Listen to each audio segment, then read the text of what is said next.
brothers and sisters. I'm Dr. William Small, your money mentor, and I'm the founder of DrWill Enterprises and the host of Wealth Builder Seminars in Dallas, Texas. I hold a PhD in Biblical Studies, and I've written over 10 Bible-based business books, and I've helped hundreds of people quit their jobs, start businesses, or earn extra income by working from home. I also worked in the financial services industry for nearly 15 years, where I made over $100 million for my clients. The information in my videos is better than what you would receive in some of the best business schools in the country. And I'm sharing my pot of gold with you for free. And the only thing that I need you to do for me in return is to subscribe to this channel and share these videos with your family and friends. Now, if you're ready to become an entrepreneur, you can go to my website and download my ebook, Preparing for Entrepreneur Excellence. And those who do will be glad you did. All right? Amen. Now, this is episode 6 of my Preparation for Reparations video series, and this one is titled Reparations and the Black Lives Matter Movement. I pray that this video will increase your knowledge about what Black Lives Matter, the Black Lives Matter movement actually is, and why it should never be called a movement if Black people truly wanted to succeed. Republican politicians understand the power contained in a movement. Therefore, they are taking appeasement action right now, giving lip service and offering dummy legislation to give them political cover while they stall and wait for the movement to die a natural death. Now, if you're ready to take a ride up to another level of enlightenment, just buckle up your chin strap, put in your mouthpiece, and let's go. All right? Amen. Now, if you haven't figured it out yet, the Preparation for Reparations series have been focused primarily on breaking our detractors' control on language. Okay, and this episode is no different because we're going to begin by revealing the true definition of and the power in the word movement. This is important because our detractors use language in order to take control over our economic future. And if a man can control your language, he can control the way you think and speak. And if he can control the way you think and speak, then he can control where you spend your cash. Therefore, we must always know what words actually mean and what we intend for them to manifest or bring into existence when we speak them.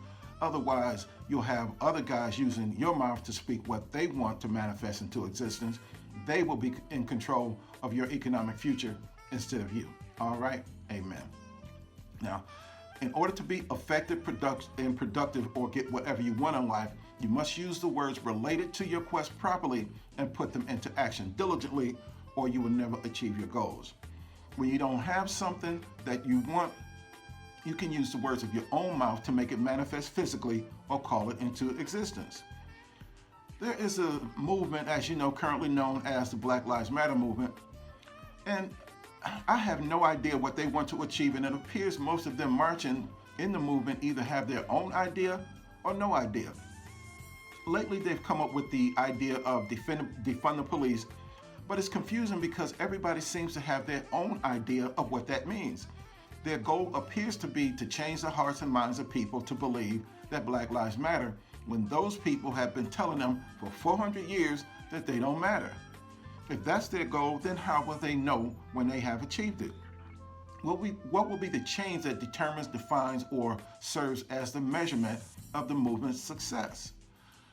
The phrase Black Lives Matter indicates that people who are protesting want other people who are not Black to think, feel, or believe that Black Lives Matter or has value. Okay, so how will they achieve that goal? Through a movement. The word movement has several commonly used definitions in the context of the Black Lives Matter protest. The word movement means the act or process of attempting to stir up emotions or feelings or passions, to change position, or to prompt, rouse, or persuade.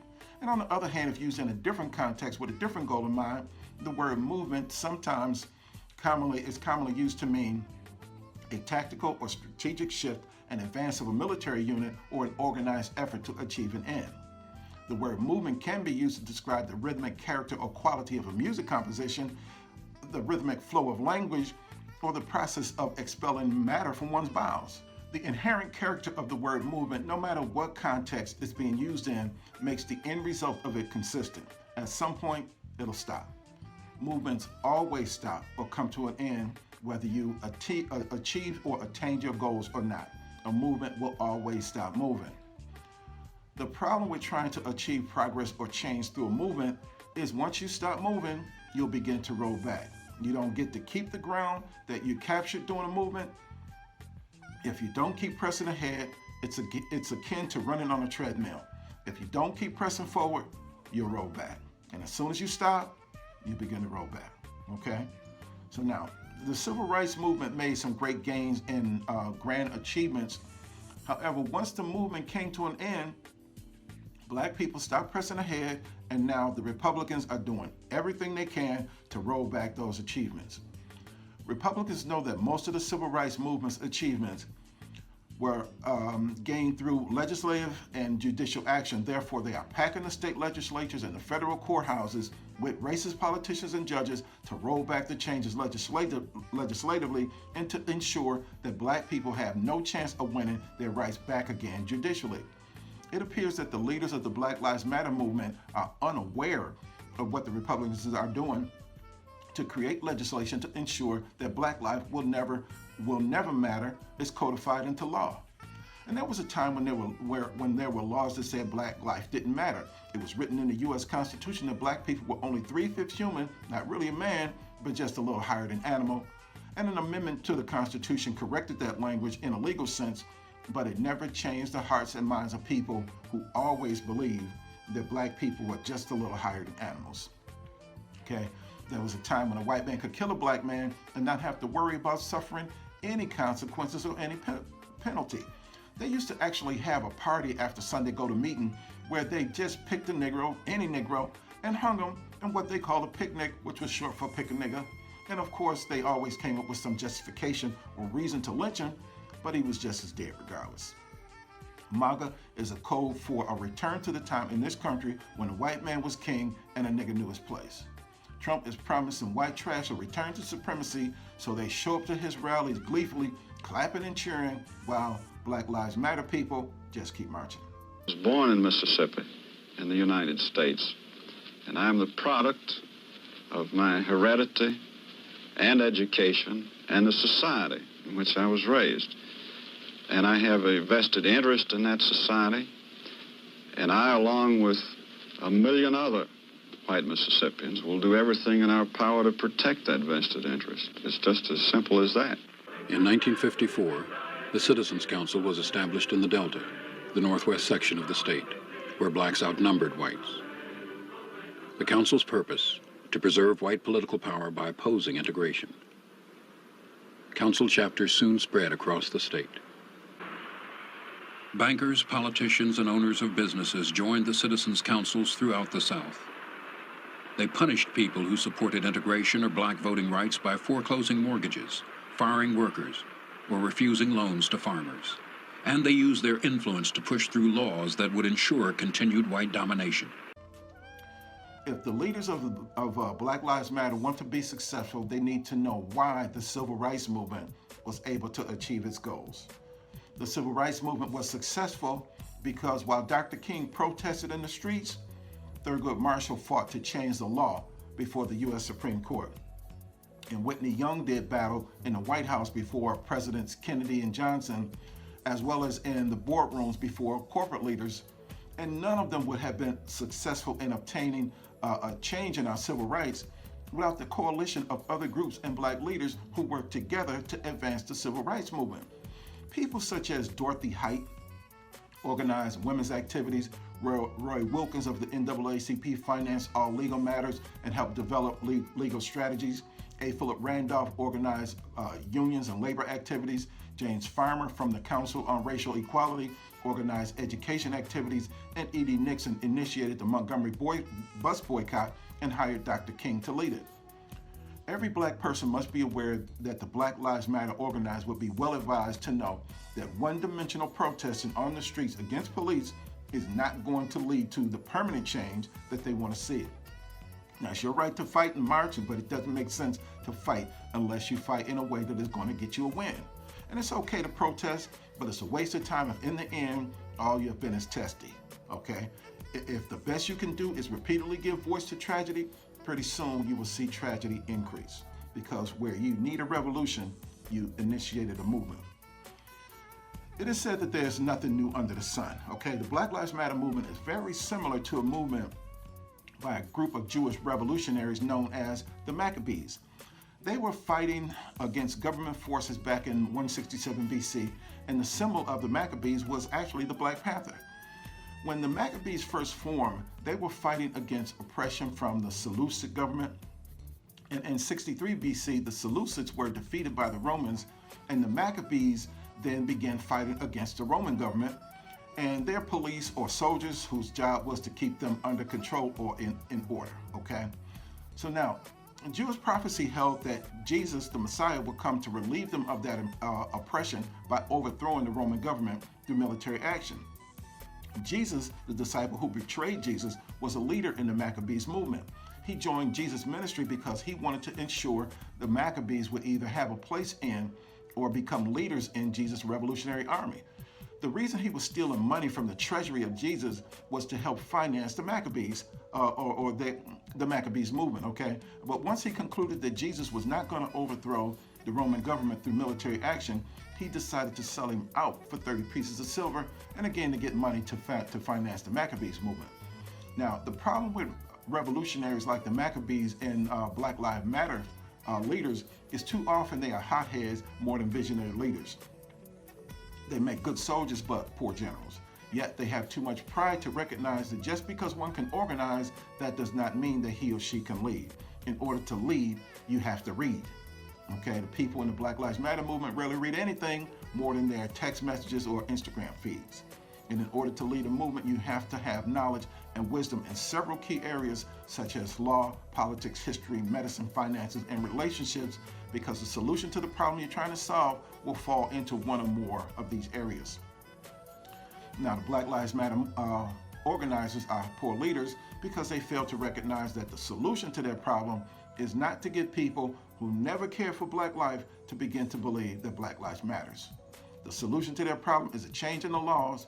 The law will force them to change what they do with their hands, regardless of whether or not they've had a change of heart. They don't realize that it's futile to fight the police with protests over what you think the law should be. You have to fight the law with the law in court in order to change the law. You cannot simply fight to change the law in the streets. You have to fight the law in courts where violations of the law are punished. The average member of the Black Lives Matter movement doesn't realize that Trump is packing the federal courts with racist judges and how this will dramatically change their lives. Okay? Once Republicans are able to stop Black people from having any redress in the courts, they can re-implement the slave codes and bring back Jim Crow laws. Black people's only recourse then will be to seek remedy in the state legislatures where the laws are made. However, Republicans have come up with a strategy to stop or restrict Black people from voting so they can also control the state legislatures to ensure Jim Crow laws are passed. People that have been paying attention can see how wicked and evil and lawless Republican politicians are, and that they are more like devils than men. But sadly, we have too many Black people who are celebrities or marching in the Black Lives Matter movement who argue that it is futile to vote. We have too many Black people who want to play games in this critical time by fooling around with notions like hold your vote.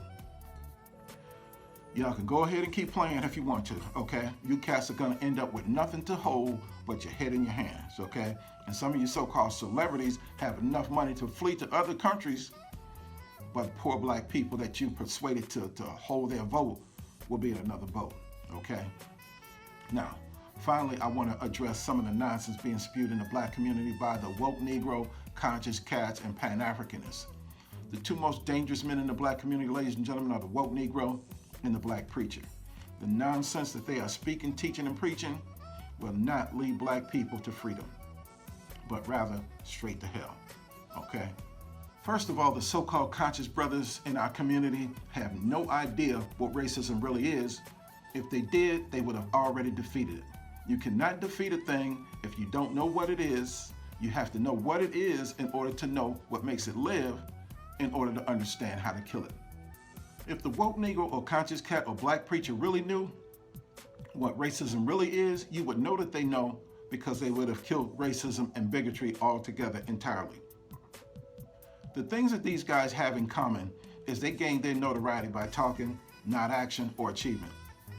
They have turned talking and conspiracy theories about racism into a cash-making industry. They speak as if they have great wisdom concerning racism, but the truth is they don't have a clue about what racism really is.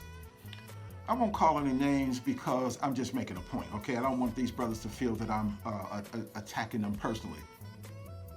However, there are two men in particular, and too many black preachers in general, who have become the leading voices in the black exploitation movement that I call the exploitation of victimization. These cats make $20 videos, and they frequently take to the airways to disseminate one deep white man conspiracy after another about how he is making you a victim.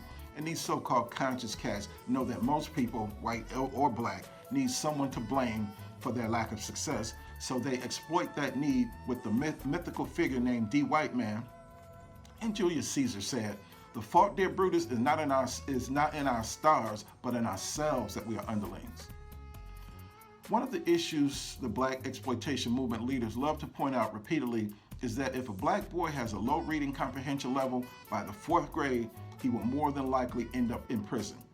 They have been preaching about this for decades, okay? They know that this is a large-scale problem, yet they have done nothing on a large-scale way to improve black boys' reading comprehension. If you know what a problem is, then you should be able to come up with a solution. The conscious brothers don't solve problems because all they do is talk. And then solving the problem really would affect their status economically because they get paid through continually convincing you that you're a victim. You have the power in your hands right now to keep the black boys from falling into the prison industrial system if you would just teach them to read comprehensively. One of the issues that the conscious cats have been preaching as a conspiracy is the disparity in scores between black and white children after IQ testing. They want white people to eliminate the verbal skills portion of the test because that is the area where black children have the greatest difficulty, thus accounting for most of the IQ disparity. These cats either fail or refuse to recognize that there is a difference in verbal communication between black and white children's testing results because there are cultural differences in the way black and white parents communicate with our children. One of the reasons we constantly struggle to get ahead and to make ends meet, living in or just above poverty, is we love to entertain conspiracy theories, and we use conspiracy to justify our condition so that we don't have to take responsibility for being where we are or creating a plan to level up and move out of it.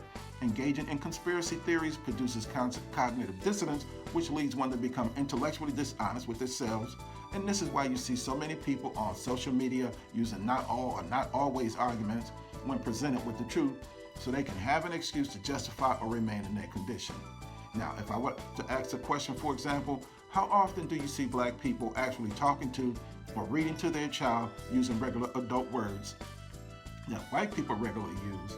So many poor or just above poor black people would say, "I see that all the time." And I would have to respectfully say that you're either a liar or at best, you're just intellectually dishonest. You know doggone well that you don't frequently see poor people or low-income black parents talking to their babies who fall in the at-risk category as if they're having a conversation with them.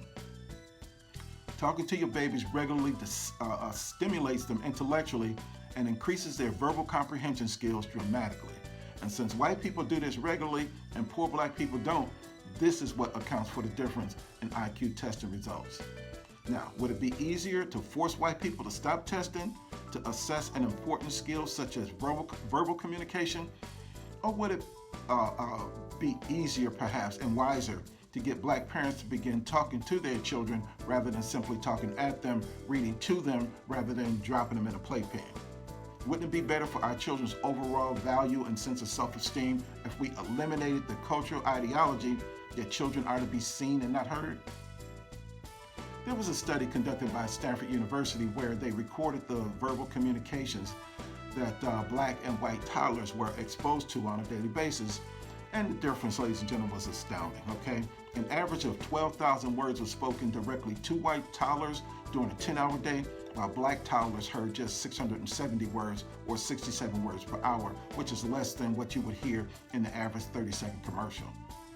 Once tested 5 months later, when the toddlers were 24 months old, The researchers found that the babies who were spoken to more often had larger vocabularies and could interpret words more quickly than those who were exposed to less child-directed speech from adults.